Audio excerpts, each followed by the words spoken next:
तो जिस तरीके से भ्रष्टाचार चरम सीमा पर है, ये तमाम कारण बनेंगे मौजूदा मुख्यमंत्री। भाई एक बात तो स्पष्ट है ना कि जनादेश मौजूदा मुख्यमंत्री नीतीश कुमार जी को मुख्यमंत्री बनाने के लिए नहीं था जनता का। जनता ने जनादेश भले किसी को भी दिया हो, पर मौजूदा मुख्यमंत्री को लिए जनादेश नहीं था।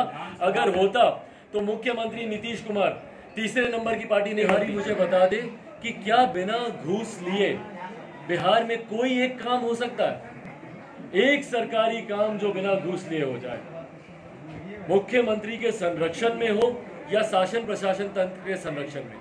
हकीकत यह है कि बिहार में भ्रष्टाचार आज की तारीख में चरम सीमा पर है। मैंने चुनाव प्रचार के दौरान 7 निश्चय के घोटालों के बारे में मैंने जिक्र किया ही था, और यकीनन आने वाले समय में जब मौजूदा मुख्यमंत्री नहीं होंगे और कोई दूसरी सरकार होगी, वो इसकी जांच कराएगी और इतिहास बताएगा कि 7 निश्चय बिहार के इतिहास का सबसे बड़ा घोटाला साबित होगा। नल जल योजना में कौन नहीं जानता भैया कितना भ्रष्टाचार हो रहा है। पाइपें गढ़ती बाद में फट पहले जाती है। टंकियों की हालत देखिए किस हालत में है टंकियां। नली गली के नाम पे सड़कें खोद के रखी हैं, उखाड़ के रखी हुई हैं, उसको मरम्मत करने वाला कोई नहीं है। कहाँ जा रहा है ये पैसा भैया? बाढ़ की स्थिति देखिए, हर साल हमारे प्रदेश में बाढ़ आती है, हर साल बाढ़ आती है। कोई ब्रेकिंग न्यूज नहीं है। अगले साल मैं बताता हूँ कि इस वक्त मुख्यमंत्री जी का हेलीकॉप्टर तैयार होगा उड़न खटोले से हवाई निरीक्षण करने के लिए। सड़क मार्ग से तो उनको पसंद नहीं है जाना, बार बार हवाई निरीक्षण करते हैं। और उससे होता क्या पता है ना मुझे? हर साल तटबंध बनाने के लिए राज्य सरकार लाखों रुपए खर्च करती है। क्या होता है उस तटबंध का? लाखों नहीं करोड़ों रुपए खर्च करती है। क्या होता है भैया? अगली बरसात से पहले तटबंध टूट जाता है। और यही कारण है, इस सीतामढ़ी की जानकारी माधव जी बता रहे हैं, हर बार वो तटबंध टूटता। और ये पूरे बिहार की स्थिति है भैया। अगर तटबंध अगर सही होते तो कटाव होता, गांव में पानी घुसता, नहीं घुसता। पर तटबंध इनके जिस तरीके से, उसकी गुणवत्ता की क्यों नहीं जांच करते? क्यों नहीं पता करते कि भैया हर साल हमको ये राशि क्यों खर्च करनी पड़ती है?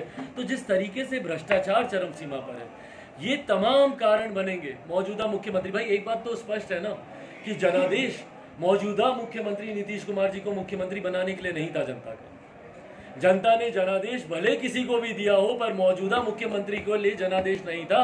अगर होता तो मुख्यमंत्री नीतीश कुमार तीसरे नंबर की पार्टी नहीं बनती, 50% से ज्यादा कम इनके विधायक नहीं होते। तो आज भले परिस्थिति वर्ष बोले या किसी के आशीर्वाद पर बोले, मुख्यमंत्री नीतीश कुमार अगर मुख्यमंत्री बने हैं तो जिम्मेदारी जवाबदेही भी इनकी है।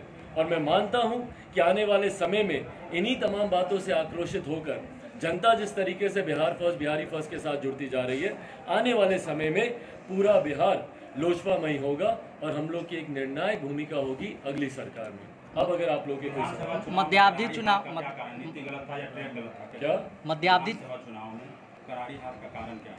भाई करारी हार आप किसको आ रहे हैं? सवाल पूछने के लिए मत पूछिए, जानकारी लीजिए। मैंने जो याचिका डाली थी, मैंने याचिका डाली थी कि जिन 5 सदस्यों को हम लोगों ने पार्टी से निष्कासित किया है, उसमें से एक को पार्लियामेंट में, संसद में लोक जनशक्ति पार्टी के संसदीय दल का नेता बना दिया गया था स्पीकर महोदय द्वारा जी। इसको समझिएगा गंभीरता से। स्पीकर महोदय द्वारा उनको लोक जनशक्ति पार्टी के संसदीय बोर्ड का अध्यक्ष बना दिया गया था। तो उससे पहले लोक जनशक्ति पार्टी के संसदीय बोर्ड का अध्यक्ष चिराग पासवान था। हमारी पार्टी का संविधान स्पष्ट रूप से ये कहता है कि पार्टी का केंद्रीय संसदीय बोर्ड ये डिसाइड करता है कि कौन सदन का नेता बनेगा नहीं बनेगा। इसीलिए ये याचिका हम लोगों ने स्पीकर के पास भी डाली थी और साथ में हम लोगों ने हाई कोर्ट में भी डाली। अब स्पीकर क्योंकि अपने में एक कॉन्स्टिट्यूशनल पोस्ट है, संवैधानिक पद पर है, तो हाई कोर्ट ने ये बोला कि ये मामला ऑलरेडी स्पीकर के पास लंबित है।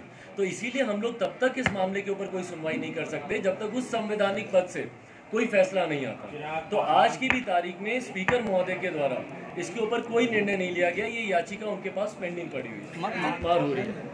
और तो और जनप्रतिनिधियों को टारगेट किया जा रहा है। कटिहार के जो मेयर साहब थे, उनकी जिस तरीके से हत्या कर दी गई, उससे कुछ समय पहले वहीं के एक और मेयर थे, उनकी भी हत्या कर दी गई थी। हम लोग के प्रत्याशी मनिहारी से अनिल उमराव, उनकी अपहरण करके हत्या कर दी गई। हम लोग महामहिम राज्यपाल जी से भी हम लोग मिले थे इस संदर्भ में, कानून व्यवस्था जो बिगड़ती जा रही है बिहार में, उस संदर्भ में हम लोग महामहिम से भी मिले थे। पर ये क्राइम जो अपराध बढ़ता जा रहा है, इससे बिहार की जनता आक्रोशित है। राज्य से और पशुपति से दोबारा मिलना चाहिए। भाई मेरे परिवार के सदस्य हैं, उनसे मिलने में कौन सी ऐसी बड़ी बात हो जाएगी? अरे नहीं भैया, उस पर बहुत बातें हो चुकी मतलब हैं, चाचा ने बहुत कैसे आ चुका है। चाचा ने मेरे कैसे पास धोखा दे कुछ दिया नहीं सर है ऐसा सर नहीं सर कहने के लिए। चाचा ने कैसे अब वो लोग नहीं है जिनको पार्टी से निष्कासित कर दिया गया है। आज की तारीख में मेरी प्राथमिकता 12 करोड़ बिहारवासी हैं जिनका मुझे आपार स्नेह, भाई परिवार के कुछ सदस्य अलग हो उसका दुख मुझे ज़रूर है, पर अगर आज बिहार की 12 करोड़ जनता ने मुझे अपना परिवार माना है, उनका जिस तरीके से महिलाएं देख रहे हैं किस तरीके से हम लोग की यात्रा में आ रही हैं, चुनाव से पहले आप जिस तरीके से महिलाओं का आशीर्वाद मिल रहा है, जिस तरीके से युवाओं का जोश है, पूरे रास्ते एक पैर पर युवा जिस तरीके से जोश में घूम रहा है, तो ये अपने में दर्शा रहा है कि भैया एक नया परिवार मेरा खड़ा हुआ है। और मोदी जी या किसी को मंत्री ना- तो उन्होंने आपके चाचा को बनाया, मैं- आपके लोजपा को बात मैं किसी बीजेपी पे नहीं मान उंगली रही है। तब उठाऊं ना भाई अगर मेरे अपने मेरे साथ होते। धोखा तो मुझे मेरे अपनों ने दिया ना, मैं क्या जाके किसी तीसरे से सवाल पूछूं कि भाई आप मेरे साथ क्यों नहीं थे या तुमने मेरे साथ ऐसा क्यों किया। मेरे चाचा और मेरे भाई अगर मेरे साथ होते तो दुनिया की कोई ताकत नहीं थी कि मेरी पार्टी या मेरे परिवार को तोड़ सकता। तो दूसरों से मैं क्या गिला शिकवा करूं जब अपनों ने ही मेरी पीठ में खंजर क्या भोंका। बीजेपी दोबारा आपको